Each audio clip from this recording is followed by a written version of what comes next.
एक बार चीन के एक हिस्से में एक बहुत बड़ा मठ था जहां लगभग 500 भिक्षु रहते थे। वो सभी अपने गुरु के मार्गदर्शन में खुद को जानने का अभ्यास कर रहे थे।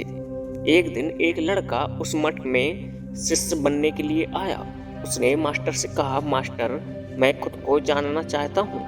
मैं सच में सच की तलाश कर रहा हूँ। मैं पता लगाना चाहता हूँ कि सच क्या है। मास्टर ने उसकी ओर देखा और कहा कि अगर तुम सच जानना चाहते हो तो तुम्हें अपना पूरा जीवन दांव पर लगाना होगा। सच को जानने में तुम्हारा पूरा जीवन लग सकता है और फिर भी इस बात की कोई गारंटी नहीं है कि इस जीवन काल में तुम्हें सच का पता लगेगा या नहीं। क्या तुम इसके लिए तैयार हो? शिष्य ने कहा, मास्टर, मैं यहाँ पीछे मुड़ने के लिए नहीं आया हूँ। मैं इसके लिए तैयार हूँ। तभी गुरु ने कहा, अगर ऐसा है तो एक काम करो, इस मठ में 500 भिक्षु हैं। तुम उनके लिए चावल कूटने का काम करो। बस सुबह से शाम तक चावल को कूटते रहो।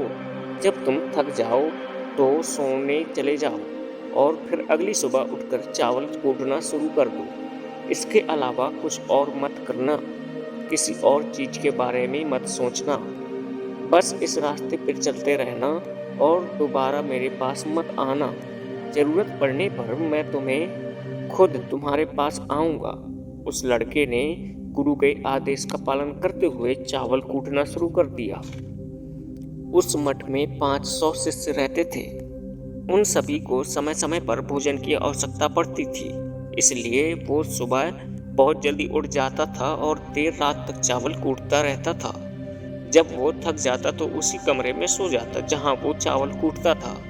वो किसी से बात नहीं करता और ना ही कोई उसके पास बात करने आता था। कुछ महीने तक चावल कूटते हुए उसके मन में पुराने विचार आते रहे, लेकिन जब उन विचारों को कोई नया विषय नहीं मिला तो वो अपने आप ही मिट गए। धीरे धीरे उसके मन में विचार कम होने लगे। कुछ सालों के बाद तो वो अपना नाम तक भूल चुका था। वो हमेशा चुप रहता और विचारहीन अवस्था में बस चावल कूटता रहता।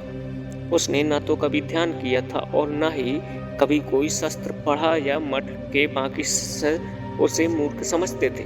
ऐसा करते हुए 12 साल बीत गए। 12 साल बाद एक दिन मास्टर ने घोषणा की कि अब मेरा आखिरी समय आ रहा है और मुझे अपना उत्तराधिकारी चुनना है जो मेरे बाद इस मठ का मुख्य होगा। इसलिए मेरा कोई भी शिष्य जिससे लगता है कि उसे आत्म साक्षात्कार हो गया है और उसने खुद को जान लिया है, तो रात को मेरे दरवाजे के पास आकर उस दीवार पर कुछ पंक्तियां लिखे जिसमें उसकी जिंदगी का सारा अनुभव समाया हो। कई शिष्यों ने ऐसा करने के बारे में सोचा। मठ के प्रमुख शिष्यों में से एक ने वहां जाकर कुछ पंक्तियां लिखी। उसे बौद्ध धर्म ग्रंथों का बहुत ज्ञान था। सभी शिष्यों को लगता था कि वो इस मठ का उत्तराधिकारी बन सकता है। उसने लिखा था कि मैंने एक दर्पण की तरह है जिस पर विचारों और इच्छाओं की धूल जमा होती है। इस धूल को हटाने के लिए ध्यान है। जिसकी धूल हट जाती है और मन का दर्पण साफ हो जाता है, वो मोक्ष को प्राप्त कर लेता है। अगली सुबह जब मास्टर उठे और उन्होंने इन पंक्तियों को देखा तो उन्हें बहुत गुस्सा आया और उन्होंने कहा कि इस बेवकूफ ने यह सब कचरा मेरी दीवार पर लिखा है। वो शिष्य जिसने यह लिखा था वो चुप रहा। हालांकि उसने जो पंक्तियां लिखी थी वो ज्ञान से भरी थी, लेकिन यह सब किताबी ज्ञान था।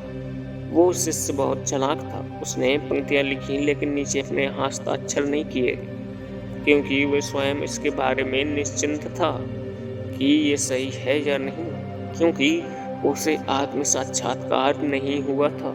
गुरु ने इन पंक्तियों को पूरी तरह से खारिज कर दिया। ये देखकर सभी हैरान रह गए। ये घटना पूरे मठ में चर्चा का विषय बन गई। इस विषय पर बात करते हुए दो शिष्य के पास से गुजरे जो 12 साल पहले यहाँ आया था और दिन रात बस चावल कूटता रहता था। दोनों की चर्चा सुनकर वो धीरे से हंस पड़ा। दोनों शिष्य ने उससे पूछा कि तुम क्यों हंस रहे हो? उन दोनों की नजर में ये चावल कूटने वाला बहुत ही तुच्छ बिच्छू था। किसी ने भी उसे ना तो कभी ध्यान करते देखा था और ना ही कभी कोई शास्त्र पढ़ते। हर कोई उसे मूर्ख समझता था जो बस चावल कूटना ही नहीं जानता था। उस मठ में बहुत बड़े बड़े विद्वान थे, लेकिन उस चावल कूटने वाले को किसी से कोई मतलब नहीं था। इसलिए वो दोनों शिष्य उसे मुस्कुराता हुआ देखकर चकित रह गए।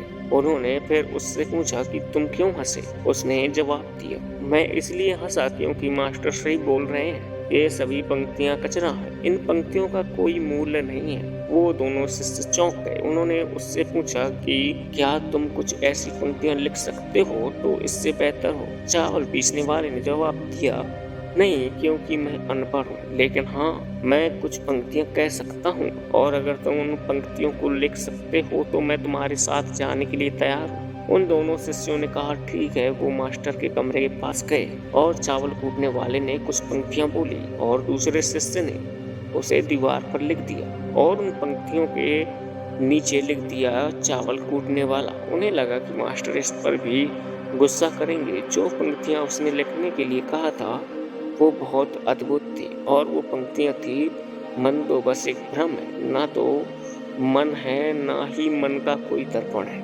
और जब मन ही नहीं है तो धूल कहाँ ठहरेगी। जो ये जानता है वह सच को जान गया है। जब गुरु ने इन पंक्तियों को देखा तो वो आधी रात को उठे चावल कूटने वाले के पास गए। वो सो रहा था। मास्टर ने उसे जगाया और कहा, ये लो मेरी छड़ी और मेरे वस्त्र ले लो, आज से तुम मेरे उत्तराधिकारी हो। लेकिन अभी इस मठ को छोड़कर दूर चले जाओ, क्योंकि इस मठ में बहुत सारे विद्वान हैं जो खुद को तुमसे श्रेष्ठ मानते हैं। वो तुम्हें मार देंगे, क्योंकि वो इस बात को बर्दाश्त नहीं कर सकते कि एक साधारण सा चावल कूटने वाला उनसे ज्यादा विद्वान निकला। तुम्हें वो सारा ज्ञान हो गया है जो मुझे है, और तुम्हें यह केवल चावल कूटते कूटते हुए है। और मुझे पता है कि तुम जहाँ भी जाओगे लोग तुम्हारे पास आने लगेंगे, क्योंकि जब कोई फूल खिलता है तो उसकी महक हर तरफ फैलने लगती है। उसने अपने गुरु के पैर छुए और रात को ही वहां से चला गया। अगर हम अपनी जिंदगी में देखें तो पाएंगे कि बहुत से लोग सोचते हैं कि ध्यान केवल एक जगह बैठकर आंखें बंद कर कर ही किया जा सकता है, लेकिन हकीकत में ऐसा नहीं है। ध्यान तो चलते चलते भी किया जा सकता है, या अपना कुछ काम करते हुए भी ध्यान किया जा सकता है। असल में ध्यान का मतलब यह है कि आप जो भी काम कर रहे हैं उसे इतनी शिद्दत से करें कि उसको अपने शरीर का ख्याल भी ना रहे। बिल्कुल उस चावल पीसने वाले की तरह जो चावल कूटने में इतना मगन हो गया कि उसे खुद का कुछ ख्याल ही नहीं रहा। चावल कूटते हुए ही उसने आत्म साक्षात्कार प्राप्त कर लिया। इसी तरह चैन का अर्थ है हर समय वर्तमान में रहना और कुछ नहीं सोचना, क्योंकि मन तब तक ही है जब तक विचार है। जब विचार नहीं रहेंगे तो मन भी गायब हो जाएगा, और जब मन ही नहीं रहेगा तभी केवल तुम अपने आप को अच्छे से जान पाओगे। असल में हमें अपने वास्तविक स्वरूप को जानने के लिए कोई अन्य साधन की जरूरत नहीं है। हम जो कुछ भी कर रहे हैं बस उसमें हमें पूरी तरह से खो जाने की जरूरत है। अपने काम में इस कदर लीन हो जाओ कि आपका काम ही ध्यान बन जाए। दोस्तों, आखिरी तक बने रहने के लिए धन्यवाद। अगर ये कहानी आपको अच्छी लगी है तो प्लीज़ वीडियो को लाइक, शेयर और चैनल को सब्सक्राइब जरूर करें। धन्यवाद।